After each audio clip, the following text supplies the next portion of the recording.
Good afternoon, everyone. Hope you all had a great weekend. I want to start by addressing the devastation from the tragic flash floods in Texas. Moments ago, the Department of Homeland Security provided an update that 91 innocent souls have now perished. Everyone here at the White House, including the President of the United States, is praying for the victims' families and friends during this unimaginable time. President Trump swiftly signed a major disaster declaration for Kerr County, Texas, to ensure our heroic first responders have every resource they need in the relief and recovery efforts. Secretary of Homeland Security Kristi Noem traveled to Texas over the weekend, and the entire Trump administration is working hand in glove with state and local officials to provide every assistance available. The situation on the ground remains dangerous, and there could be additional public safety threats with potential incoming heavy rain, so we encourage everyone in the area to remain vigilant, listen to all warnings, and respond accordingly. Unfortunately, in the wake of this once-in-a-generation natural disaster, we have seen many falsehoods pushed by Democrats such as Senator Chuck Schumer and some members of the media. Blaming President Trump for these floods is a depraved lie, and it serves no purpose during this time of national mourning. Here are the facts. In the lead up to this tragic natural disaster, the National Weather Service did its job.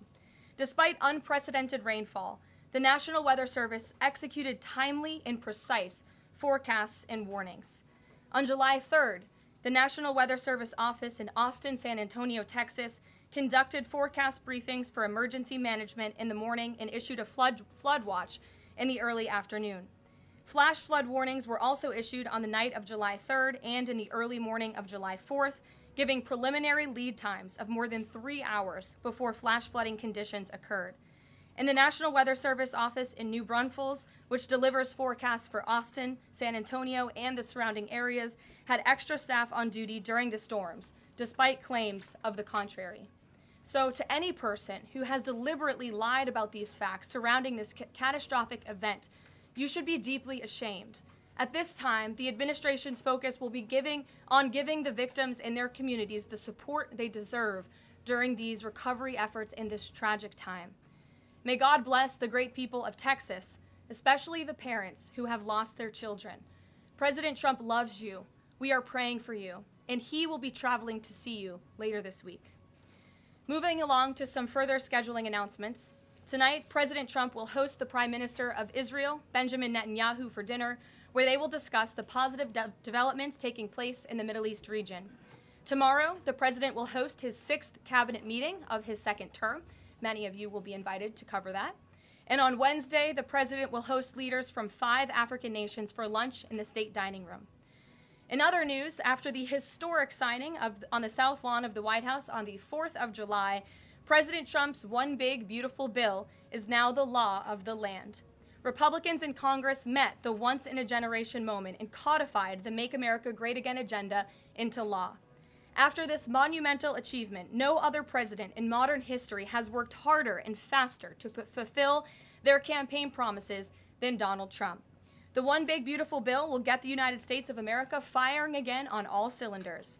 It's safe to say that over the past few weeks, the president has delivered on many, many wins. For the 4th month in a row, jobs numbers beat market expectations with nearly 150,000 good jobs created in the month of June. The American economy has now added nearly 700,000 jobs since January 2025, with American-born workers accounting for all job gains. President Trump drove illegal border crossings to another historic low in the month of June, and Border Patrol once again released 0 illegal aliens into our country. The Supreme Court stopped activist judges from imposing nationwide injunctions and cleared the way for President Trump to carry out his popular and common sense agenda. The University of Pennsylvania agreed to all of the Trump administration's demands and will now keep men out of women's sports. President Trump secured his trade deal with Vietnam, giving the United States total access to their markets. Because of President Trump's unleashing American energy dominance, gas prices are at 4-year lows. And when adjusted for inflation, gas prices are near the lowest levels we've seen in the last 20 years. NATO members agreed to raise defense spending to 5% of GDP, a foreign policy feat long thought impossible until President Trump made it happen. The Operation Midnight Hammer obliterated Iran's nuclear capabilities, taking out this imminent national security threat not just to the United States, but to the entire world. The president secured a ceasefire between Israel and Iran, ending the 12-day war. The president brokered a historic peace agreement between Rwanda and the Democratic Republic of Congo. Pakistan nominated President Trump for the Nobel Peace Prize in recognition of his decisive diplomatic intervention to prevent a nuclear war between India and Pakistan. Blue-collar wage growth has seen its largest increase in nearly 60 years, and President Trump has defeated Joe Biden's inflation crisis with core inflation at the lowest level since March of 2021. And just about all of that has happened in the last 3 weeks, and I know you all know it because you've been very busy here covering it along with us. So with that, I will take your questions today as we kick off another very busy week here at the White House. We'll lead with our new media seat, Brian Glenn, who is, of course, very present in this briefing room. He's put in a lot of hours covering this president, so we're glad you finally have a seat today. Brian, go ahead. It feels great to sit down. Thank you very much. You're welcome. I want to go back to the hurricane. You said that President Trump is scheduled to go to Texas later this week. Can you speculate on what day and what he has plans? Sure. The White House is currently arranging those travel plans. We hope that it will be later this week, likely on Friday, but of course we want to do it at the most appropriate time on the ground for state and local officials. We don't want to interrupt the recovery efforts, but we're planning tentatively for a Friday trip, and when that becomes final, we'll let all of you know, as we always do. And you gave a little bit of reaction earlier, but the National Weather Service, the union, actually publicly stated they had an adequate staff on hand to forecast and predict the storm. You shared your thoughts earlier on how the way the left has really weaponized this to blame the deaths in Texas on Trump. Want to comment on that again? Yeah, I just do think those comments are depraved and despicable, especially when so many Americans are mourning the loss of their children. The National Weather Service, as I said, did its job. Many experts, many meteorologists have said that. Many of you in the media, in all fairness, have said that as well. Unfortunately, not all. And many Democrat elected officials are trying to turn this into a political game, and it is not. This is a national tragedy, and the administration is treating it as such. We know the National Weather Service provided early and consistent warnings.